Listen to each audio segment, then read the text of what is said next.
Bismillahirrahmanirrahim. Bağışlayan və mehriban olan Allahın adıyla. İnşallah ki, Allahın izni ilə bugün təvəkkül barəsində danışacağıq. Təvəkkül insanı rahatlaşdıran bir mövzudur. Yəni, kim əgər Allaha təvəkkül etməyi bacarsa, onun həyatında hər şey qaydasında olar.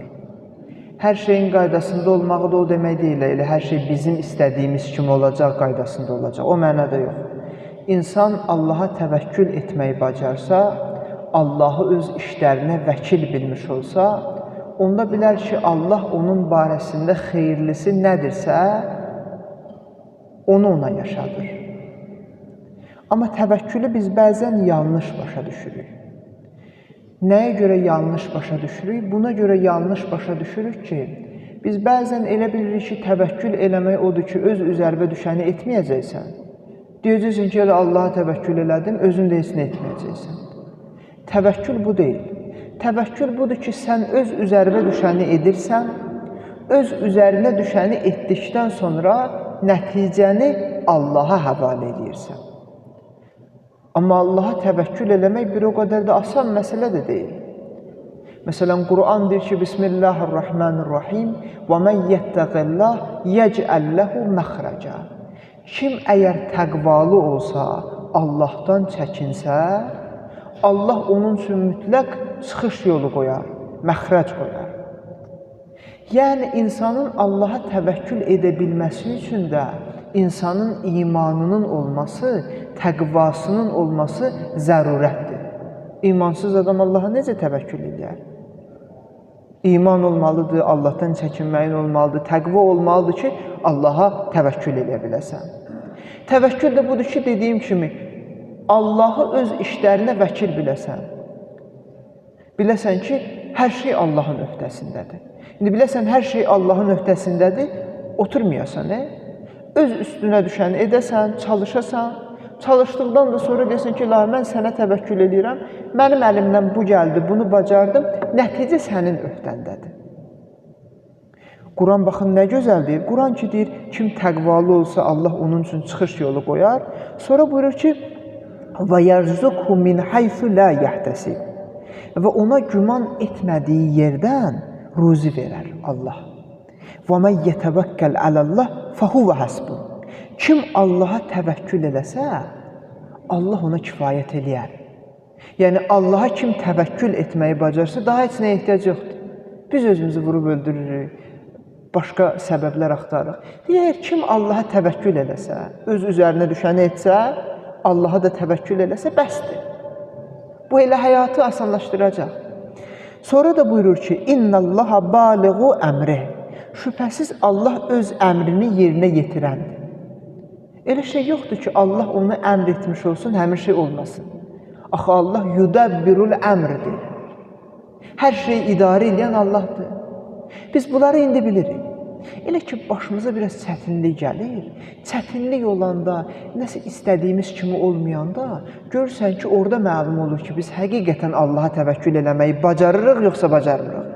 Çox vaxt Allaha təvəkkül eləməyi bacarmırıq. Dilimizdə deyirik ki, ilahi sənə təvəkkül eləyirik, amma elə dilimizdə deyirik bəzən. Ya üzərimizə düşəni etmirik, təmbəllik eləyirik, elə bir məsuliyyəti, amma belə deyirik ki, ilahi sənə təvəkkül elərim. Öz üzərimə düşəni elə, sonra Allah təvəkkül elə. Ya da bəzən belə olur ki, heç nə də eləmirik. Elə belə söz xatirinə deyir ki, ilahi sənə təvəkkül elərim. Və sonra ayənin davamında buyurur ki, قَدْ جَعَلَ اللّٰهُ لِكُلِّ شَيْءٍ قَدْرًا Həqiqətən Allah hər bir şey üçün müəyyən bir ölçü qoyub. Yəni, heç bir şey Allahın onun üçün qoyduğu bir ölçüdən qırağa çıxa bilməz. Yəni, Quran bizi dəvət edir ki, istəyirsiniz həyatınız rahat olsun, istəyirsiniz ki, narahatlıqdan uzaq durasınız. Nə eləyəsiniz onda? Allaha təvəkkül edin. Üzərinizə düşəni eləyin, nəticəni Allaha həvalə edin. Quran deyir ki, قُلْ لَنْ يُسِيبَنَا إِلَّا مَا كَتَبَ اللّٰهُ لَنَا Huva Mevlana deyir, de ki onlara, bizə Allahın bizim üçün yazdığından və qərarı aldığından başqa əsla bir şey üz verməz. Bizim üçün Allah nə təqdir qoyubsa biz onu yaşayacaq. Sonra da buyurur ki, o bizim başçımızdır, Allah bizim Mövlamızdır. Və alallahi fəlyətəvəkkəlil mu'minun. Və bütün möminlər Allaha təvəkkül etməlidirlər. Kim ki imanı var, mömindir, o Allaha təvəkkül eləməlidir. İnsanın Allahdan başqa kimdir yardımcısı olan? Eyni zamanda təvəkkülün insana bəxş elədiyi bir rahatlıq da budur ki, bilirsən ki, sən öz işini, öz aqibətini elə bir kəsə tapşırmısan ki, ondan gücüsü yoxdur. Adam bir şey qaydasında getməli deyirsən ki, məsələn, filan kəs var, dostumdur, tanışımdır, o mənim işimi həll eləyər. İndi Allah da elə eləyir ki, heç o həll eləyə bilmir. Hansı ki yerdən gözləyirdin sənə kömək eləyəcəklər, heç oradan kömək də eləmirlər. Niyə sən? Çünki Allahı unutmursan. İnsan bir yerdən kömək istəyər, amma bilsin ki, desin ki, ilahi, mən səndən istəyirəm. İndi sənin də inşallah ki, razılığın olar ki, mən gedib o filan kəsdən ki, kömək istəyirəm, o filan kəs mənə öz iradəsi ilə kömək eləsi deyil. Sənin razılığın olsa, o mənə kömək elə biləcək. Yoxsa sən icazə verməsən, mənə kimdir kömək eləyən? Sənin orada gəlir bir icazən olsun. İmam Əli əleyhissalam buyururdu ki, bütün ümidlərinizi pak olan Allaha bağlayın və ondan qeyrisinə ümid etməyin. Çünki Allahdan qeyrisinə ümid bəsləyən elə birisi olmadı ki, ümidi puça çıxmasın. Yəni, elə bir adam olmayıb ki, Allahdan başqasına ümid bəsləsin, axırda da işinin axırı pis olmasın. Kim Allahdan qeyrisinə ümid bəsləsə, işinin axırı pis olacaq. Bir hədisdə Həzrət Peyğəmbər sallallahu aleyhi və aleyhi və səlləm buyururdu ki, Əl-iman ərbəətü ərkan. Buyururdu ki, iman 4 sütun üzərindədir. İmanın 4 dayağı var. Ər-rıza bi qədaillah. Allahın hökmünə razı olmaq. Allahın hökmünə razı olasan. Ağa İmam Hüseyin əleyhissalam necə buyurdu Kərbalada? Dedi ki, ilahi, mən sənin qəzaba razıyam. İkincisi budur ki, və təvəkkülü alallah. Allaha təvəkkül etmək. Və təfvizul əmri ilallah. Bütün işlərin nəticəsini Allaha həvalə eləmək. Öz üzərinə düşəni edəcəksən, nəticəni Allaha həvalə eləyəcəksən. Sənin üçün xeyirlisi əgər nədirsə, Allah onu sənə verəcək. Amma buna da inanasan, yoxsa sən istəyən kimi nəsə olmayanda, ilahi, niyə belə oldu, mən belə gözləmirdim, belə olmur. Biz işlərin pərdənin digər tərəfini bilmirik deyə, işlər bizim istədiyimiz kimi getməyəndə tez deyirik, ilahi, niyə belə oldu? Elə çox vaxt bizim xeyrimizə olan işlərin qaydasında getməməyi də ola bilir. Biz bilmirik çünki, bilmirik. Bilmədiyimiz üçün görürsən ki, bəzən üsyan etmiş oluruq Allaha. Sonda da buyurur ki, وَتَسْلِيمُ لِأَمْرِ اللّٰهِ. Allah Taala'nın əmrinə təslim olmaq. Allahın əmrinə özünü təslim eləyəsən. İmam Sadiq əleyhissalam da bir hədisdə buyururdu ki, Husnuddanni billahi ən la tərcüvə illallah və la təxafə illa zəmbək. Ağa buyururdu ki, Allaha qarşı nikbin olmağın mənası, Allaha qarşı hüsn-i zəndə olmağın mənası budur ki, Allahdan başqasına ümid bağlamayasan və öz günahından başqa bir şeydən qorxmayasan. Allaha hüsn-i zənn olmağın mənası budur ki, Allaha güvənəsən. Xüsusən elə nəsə baş verəndə Allaha güvənəsən. Sakit vaxtı elə bir çoxumuz deyirik, ilahi, sənə təvəkkül edirik, Allah bilən məsləhətdir. Amma elə ki, nəsə olur bizim həyatımızda, tez görürsən ki, yolumuzdan çıxırıq. Tez başlayırıq, Allah, niyə belə oldu, gərək belə olmayaydı, elə gərək mənim üçün olaydı. Tez başlayırıq bu cümlələrdən istifadə eləməyə. Amma Quran bizə deyir ki, Hz. Musa əleyhissalam bilmirdi ki, kömək hardan gələcək. Heç bilmirdi. Amma bunu bilirdi. Öz qövmünə dedi ki, Yahudilərin əlindən hamı çox çəkib, ən çox da Hz. Musa əleyhissalam çəkib də. Olar ki, dedilər, biz əyləşmişdik yerimizdə, niyə belə elə, sənə görə biz gəldik, indi Nilin qırağındayıq, Fironun dəstəsi bir tərəfdən gəlir, bir tərəfdən də Nildir, indi axırımız nə olacaq? Hz. Musa əleyhissalam buyurdu ki, elə deyil, Rəbbim mənə bir çıxış yolu qoyacaq, bir kömək eləyəcək. Çünki Allaha təvəkkül edeyim. Yaxud Hz. İbrahim əleyhissalama baxırsınız, Hz. Yusuf əleyhissalam, Hz. Nuh əleyhissalam, Hz. Əyyub əleyhissalam, Hz. Peyğəmbər sallallahu aleyhi və səlləmin həyatına baxırsınız. Hər biri Allaha təvəkkül etməkdə hamıdan öndədir. Əlbəttə, öz üstüvə düşəni edəcəksən, amma Allaha təvəkkül eləməyi bacaracaqsan. İndi biz nəyi səhv edirik? Təvəkküldə bizim elədiyimiz iki səhv budur. Biri, Deyir, ilahi sənə təvəkkül elədik. Amma heç nə eləmirik, tənbəllik eləyirik, otururuq, heç nə etmək istəmirik, məsuliyyətimizi üstümüzdən atırıq, bu yanlışdır. Allaha təvəkkül edirsənsə, öz zərbə düşəni edəcəksən və Allaha təvəkkül edəcəksən. İkinci yanlışımız da budur ki, bəzən bəzi şeyləri elə bilir ki, özümüz eləmişik. Elə bilir ki, özümüz güc sahibiyik. Dilimizdə deyirik, Allah sənə təvəkkül eləyirəm, amma o bir şey qaydasında olanda elə bilir ki, onu özümüz eləmişik. Allahı unuduruq. İkinci yanlışımız da budur. Və bu barədə baxsanız, çətinliklərin də bir hikməti budur ki, çətinliklər bizi öyrədir ki, sən Allahdan başqa heç kimə güvənə bilməzsən. Və Allahdan başqa kimə güvənmisənsə, birinci elə sənə o ziyan verən yer o güvəndiyin yer olacaq. Yəni, çətinliklərin hikməti budur. Çətinliklər bizə öyrədir ki, Allaha güvən, Allaha etimad elə.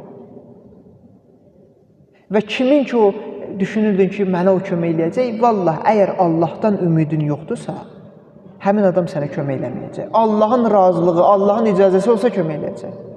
Biz bəzən bir çox şeyə Allahdan çox güvənirik. Allahdan çox güvənmiş oluruq. Quran-ı Kərim deyir ki, Həsbunallah və ni'məl vəkil. Deyir, onlara deyin ki, bizə Allah kifayətdir. O gözəl vəkildir. Bu mənada o gözəl vəkildir ki, elə iş yoxdur ki, o eləyə bilməsin. Elə iş yoxdur ki, sən Allaha etimad eləyəsən, sən yarı yolda qalırsan. Kim yarı yolda qalıbsa, Allahdan başqasına etimad eləyib deyə qalıb. Heç kim Allaha etimad etdiyi üçün yarı yolda qala bilməz. Bir yerdə Qüdsi hədisdə Allah Müteal Hz. Musa əleyhissalama buyurdu ki, xəstə o kəsdir ki, mənim kimi təbibi olmasın. Qərib o kəsdir ki, mənim kimi bir həbibi olmasın. Yəni, xəstə o adamdır ki, mənim kimi təbibi tanımır. Mənim kimi həkimdən uzaqdır. Yəni, məni tanımır, o həqiqətən xəstədir. Qərib o adamdır ki, o adam deyir ki, elə bir yerdədir, heç kimi tanımır. Qərib o adamdır ki, bir yerdədir, amma məni zikr eləmir, məni xatırlamır, mənimlə yoldaşlıq eləmir. Həqiqətən belədir də. Həqiqətən bu cürdür. Bir yerdə də Uyun-u Əxbar-ı Rızada Ağa İmam Sadiq əleyhissalam barəsində buyurur ki, ağa bir gün gəlmiş oldu bir dostunun yanına, gördü ki, xəstədir. Dostuna dedi ki, sən Allaha qarşı hüsn-ü zəndə ol, Allaha təvəkkül elə. Dostu da dedi ki, ağa mən Allaha təvəkkül edirəm. Sadəcə öz övladlarımın barəsində nigaranım. Ağa da buyurdu ki, sən öz barəndə necə Allaha təvəkkül edirsənsə, övladların barəsində də Allaha təvəkkül elə. Yəni, biz Allaha təvəkkül eləməyi sadəcə bir mövzuda bilməli deyilik. Həyatın bütün mövzularında Allaha təvəkkül eləməliyik. Kiçik və yaxud böyük bir mövzu fərq eləmir. Hər hansı, bütün kiçik və böyük mövzularda Allaha təvəkkül etməliyik. Bəzən elə mövzuda Allaha təvəkkül edirik, elə mövzuda Allaha təvəkkül eləmirik, belə olmaz. Bu cür olmaz. İnşallah ki, bir şey dediyim sözümü tamamlamış olum. Quranın bizə öyrətdiyi budur ki, biz bütün işlərdə Allahı xatırlamış olaq. Allaha biz təvəkkül etdiyimiz zaman bunun xeyri kimədir? Bizədir də elə. Bizdən başqa kim olacaq ki? Yəni, Allah da istəyir ki, biz ona təvəkkül eləyək, rahatlıq əldə eləyək. Amma çox yaxşı, çox vacib olan budur ki, bir çətinlik baş verən zaman bu şeyləri xatırlayaq. Bizim bir çox dilimizdə olan sözlər bizim həyatımızda təəssüf ki, yoxdur. İlahi sənə təvəkkül edirəm, amma görürsən söz kimi deyirik. Əməl hissəsinə gələndə yadımızdan çıxır. Şeytan da öz işini görür də. Əmələ gələndə yadımızdan çıxmasın. Və bilək ki, Allaha təvəkkül eləmək həyatımızı həm də bu baxımdan rahatlaşdırır ki, Allaha təvəkkül edəndən sonra sənin başına pis şey gələ bilməz. Sən elə bilirsən ki, pis şeydir, o ayrı mövzudur. Amma Allah ona təvəkkül etdiyindən sonra sənin üçün sənin başına nə gətirirsə o xeyirlidir.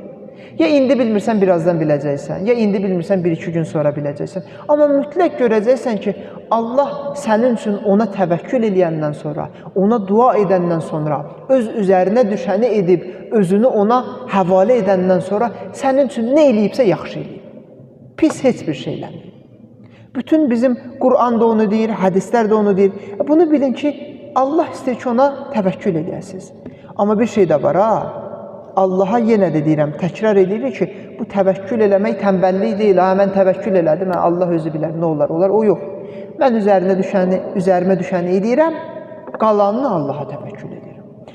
Allahdan istəyir ki, Allah bizi ona təvəkkül edə bilən bəndələrindən qərar versin. Allahdan istəyir ki, Allah mütəal bizim bütün işlərimizi inşallah ki, ən qısa zamanda nə müşkülümüz, çətinliyimiz varsa, narahatlığımız varsa, Əhl-i Beyt əleyhissalama xatir inşallah ki, o narahatlıqları, çətinlikləri aradan qaldırsın. Allahdan istəyir ki, Allah bizi öz gözümüzdə kiçiltməmiş, başqalarının gözündə ucatmasın. Allahdan istəyir ki, Allah mütəal bizi zəmanənin imamının xidmətçilərindən qərar versin. İtaət və ibadətlərimizin qəbulu üçün, zəmanənin imamının salamatlığı üçün Peyğəmbər və Ali Peyğəmbərə bir salavat zikr edək.